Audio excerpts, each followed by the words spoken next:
கிறிஸ்துவுக்குள் அன்பானவர்களே, நாங்கள் மீண்டுமாய் இந்த 2026 வருஷத்தின் மார்ச் மாதத்திற்குள், அதாவது 3வது மாதத்திற்குள் நாங்கள் வந்திருக்கின்றோம். இந்த மாதம் ஒரு புதிய மாதம் என்பது மாத்திரமல்ல, கிறிஸ்தவர்களாகிய எங்களுடைய வாழ்க்கையிலே ஒரு முக்கியமான மாதமாகவும் இந்த மாதம் அமைந்திருக்கின்றது. அதாவது இந்த மாதம் அடுத்த மாதத்தின் தொடக்கம் வரை முக்கியமான மாதங்கள். காரணம், நாங்கள் இப்போதுதான் லெந்து 26வது ஆண்டுக்குரிய லெந்து காலத்தின் ஆரம்பத்திற்குள் நாங்கள் வந்திருக்கின்றோம். ஏப்ரலிலே ஈஸ்டருடன் அதனை முடித்துக் கொள்வோம். புதிய மாதம் எங்களுடைய வாழ்க்கையிலே ஒரு முக்கியமான காலம். அதே வேளையிலே எங்களுடைய வாழ்க்கையிலே லெந்து காலங்களும் ஒரு கிறிஸ்தவருடைய வாழ்க்கையிலே மிக முக்கியமான காலங்கள் என்பதை நீங்கள் நானும் புரிந்து கொள்ள வேண்டும். அதனால் தான் ஒரு பக்தன் பாடுகின்றான், வாழ்க்கையில் இன்பம் வரும் நேரம் நல்ல வசந்தமாய் தோன்றும் லெந்து காலம் என்று அந்த பக்தன் பாடுகின்றான். ஆகவே லெந்து காலங்கள் என்பது எங்களுடைய ஆன்மீக வாழ்வின் வசந்த காலங்களாக எப்போதும் இருக்கின்றது.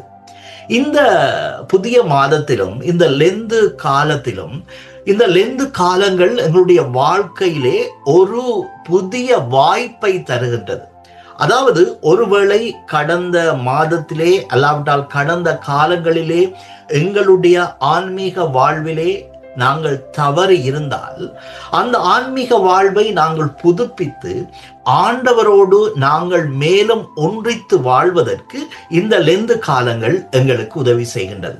ஆகவேதான் இந்த லெந்து காலங்களிலும் ஆண்டவர் எங்களை பார்த்து என்னிடம் திரும்பி வா என்று அவர் அழைக்கின்றார். அதாவது, நாங்கள் ஒருவேளை கடந்த காலங்களிலே அவரை விட்டு விலகி போயிருந்தால், எங்களுக்கும் அவருக்கும் இடையிலே இருக்கின்ற உறவிலே விரிசல் ஏற்பட்டிருந்தால், ஆண்டவர் உங்களையும் என்னையும் பார்த்து திரும்பி வா என்று அவர் அழைக்கின்றார்.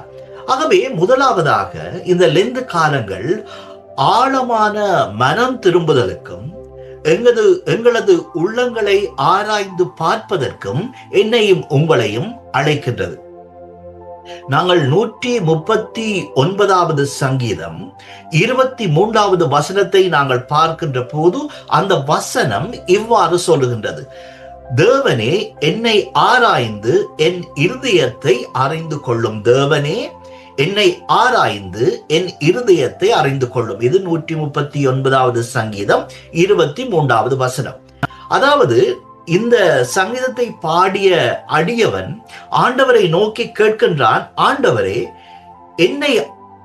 என்னை ஆராய்ந்து, அதாவது என்னை ஆராய்ந்து பாரும் என்று அவன் அழைக்கின்றான். அதாவது, என் உள்ளத்திலே ஒருவேளை உமக்கு விரோதமான காரியங்கள், உமக்கு பிரியமில்லாத காரியங்கள், உம்மை விட்டு நான் விலகி ஓடக்கூடிய காரியங்கள் என்னுடைய உள்ளத்திலே இருக்குமானால், தேவனே என்னை ஆராய்ந்து என் இருதயத்தை அறிந்து கொள்ளும் என்று இந்த சங்கீதத்தை பாடி அந்த பக்தன் ஆண்டவரை நோக்கி அவன் கதறுவதை நாங்கள் பார்க்கின்றோம். இந்த சங்கீதத்தை, இந்த வசனத்தை நீங்களும் நானும் தியானிக்கின்ற போது நாங்கள் ஒரு கேள்வியை நாங்களும் எங்கள் உள்ளங்களிலே கேட்டுக்கொள்ள வேண்டும். தேவனோடு, ஆண்டவரோடு இருக்கின்ற உறவிலே நாங்கள் எந்த இடத்திலே நிற்கின்றோம்?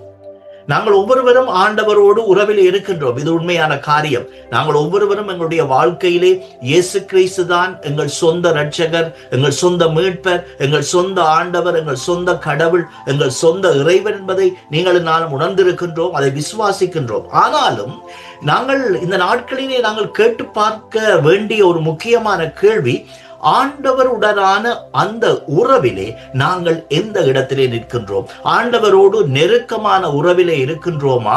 அல்லாவிட்டால் எங்கள் உள்ளங்களிலே ஆண்டவருக்கு பிரியமற்ற காரியங்கள் எங்கள் உள்ளங்களிலே இருக்கின்றதா? அப்படி எங்கள் உள்ளங்களிலே ஆண்டவருக்கு பிரியமற்ற காரியங்கள் இருந்து எங்களுக்கும் ஆண்டவருக்கும் இடையிலே இருக்கின்ற உறவிலே ஒரு விரிசல் இருக்குமானால் இந்த சங்கீதக்காரன் சொல்வது போல நாங்களும் ஆண்டவரை பார்த்து, ஆண்டவரே என் உள்ளத்தை ஆராய்ந்து பாரும் என்று நாங்கள் ஆண்டவரை நோக்கி நாங்கள் அழைக்க வேண்டும். அப்படி நாங்கள் ஆண்டவரை கேட்கின்ற போது அவர் எங்கள் உள்ளங்களை ஆராய்ந்து, நாங்கள் ஒருவேளை அவருக்கு பிரியமற்ற வாழ்க்கையையும் அவருக்கு தூரமான வாழ்க்கையை வாழ்வோமானால் அவர் எங்களை பார்த்து சொல்லுவார், மகனே என்னிடம் திரும்பி வா, நீ எனக்கு தூரமாக இருக்கிறாய், என்னிடம் திரும்பி வா என்று எங்களை பார்த்து ஆண்டவர் அழைப்பார். ஆகவே இந்த லெந்து காலங்கள் எங்களுடைய வாழ்க்கையிலே ஆண்டவரிடம் நாங்கள் மீண்டுமாய் திரும்புவதற்குரிய காலங்கள் என்பதை நீங்கள் நானும் உணர்ந்து கொள்ள வேண்டும். ஒருவேளை நாங்கள் சொல்லலாம், நான் பாரம்பரியமாக நான் கிறிஸ்தவனாகவே இருக்கிறேன், நான் 50 வருடம் கிறிஸ்தவனாக இருக்கிறேன், நான் 60 வருடம் கிறிஸ்தவனாக இருக்கின்றேன் என்று நாங்கள் ஒருவேளை எங்களுக்குள் நாங்கள் நினைப்புகளை கொண்டிருக்கலாம். ஆனால் நாங்கள் எவ்வளவு தூரம் நாங்கள் கிறிஸ்தவர்களாக நாங்கள் இருந்தாலும் பல சந்தர்ப்பங்களிலே நாங்கள் அவரை விட்டு விலகுகின்ற வாழ்க்கையும் அவருக்கு தூரமாக இருக்கின்ற வாழ்க்கையும் வாழுகின்றோம்.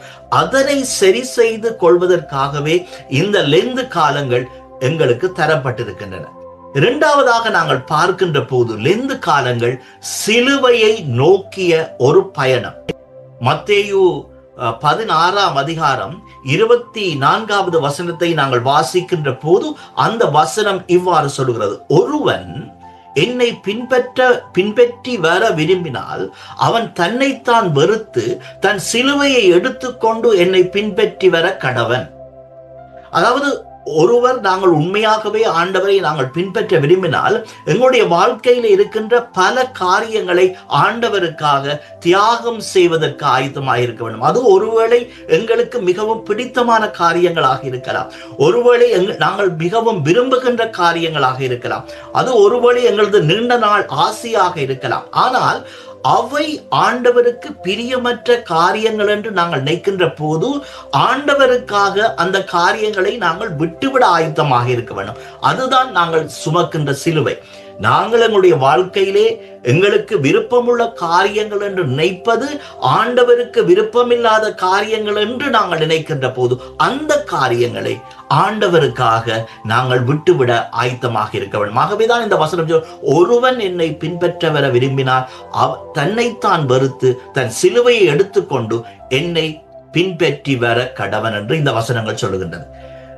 ஒரு ஊரிலே டேவிட் என்ற ஒரு வாலிபன் இருந்தான். அவன் ஒவ்வொரு மாதம் தொடக்கத்திலும் விசேஷமாக இந்த லெந்து காலங்களுக்கு வருகின்ற போது அவன் தனது கலண்டர்லே அவன் குறிப்பான், இந்த மாதத்திலே நான் ஆண்டவருக்கு பிரியமுள்ள வாழ்க்கையை வாழ வேண்டும் என்று தனது கலண்டர்லே குறித்து வைத்துக் கொள்வான். அவன் அப்படி நடக்க முயல்வான். ஆனாலும் அவனிடமிருந்த பல பலவீனங்கள் அவனை ஆண்டவருக்கு பிரியமுள்ள வாழ்க்கையை வாழ விடாமல் தடுத்து நிற்கும். ஆகவே சோர்ந்து போவான். திரும்பவுமாக அடுத்த மாதத்தை ஆரம்பத்திலே அதனையே செய்வான். ஆகவே அவன் இதனை ஒரு முறை அவனது சபையின் குருவானவரிடம் இந்த காரியத்தை சொல்லி அவன் கவலைப்பட்ட போது அந்த குருவானவர் சொன்னார், மகனே, நீ குறித்து வைக்க வேண்டியது உனது கேலண்டரில் அல்ல, நீ இவற்றை குறித்து வைக்க வேண்டியது உனது இதயத்திலே என்று சொன்னார். ஆகவே கலண்டர்லே வெறுமனே ஆண்டவரே இந்த மாதத்திலே நான் உம்முடைய பிள்ளையாக வாழ வேண்டும் என்று குறித்து வைப்பதால், தியதியை போட்டு குறித்து வைப்பதால் அல்ல, எங்கள் டைரிகளிலே நாங்கள் குறித்து வைப்பதால் எங்களுடைய வாழ்க்கையிலே மனமாற்றங்கள் வந்துவிடாது. மாறாக எங்கள் உள்ளத்திலே இவற்றை நாங்கள் குறித்து வைக்க வேண்டும். ஆகவேதான் ஆண்டவர் இந்த மாதத்திலும் உங்களையும் என்னையும் என்னிடம் திரும்பி வா என்று அழைக்கிறார். எனக்கு அன்பானவர்களே, இது புதிய மாதம், மார்ச் மாதம் முக்கியமான ஒரு மாதம். அதே வேளையிலே இது முக்கியமான மாதமாக கருதப்படுவது ஏன் என்று சொன்னால், எங்களுக்காக ஆண்டவரால் தரப்பட்டிருக்கின்ற எங்களை நாங்கள் திரும்பி பார்க்கின்ற காலங்கள் இந்த லெந்து காலங்கள். இந்த லெந்து காலங்களிலும் இந்த புதிய மாதத்திலும் ஆண்டவர் உங்கள் ஒவ்வொருவரையும் என்னையும் என்னிடம் திரும்பி வா என்று அழைக்கிறார். மகனே, மகளே, நீ ஒருவேளை எனக்கு தூரமான வாழ்க்கை வாழ்வாயானால், என்னை விட்டு விலகியோடுகின்ற வாழ்க்கை வாழ்வாயானால், மகனே, மகளே, என்னிடம் நீ திரும்பி வா என்று ஆண்டவர் இந்த புதிய மாதத்திலும் எங்களை அழைக்கின்றார். ஆண்டவருடைய அழைப்புக்கு நாங்கள் செவி கொடுப்போமா? ஆண்டவர் மீண்டுமா எங்களை அழைக்கிறார், என்னிடம் திரும்பி வா.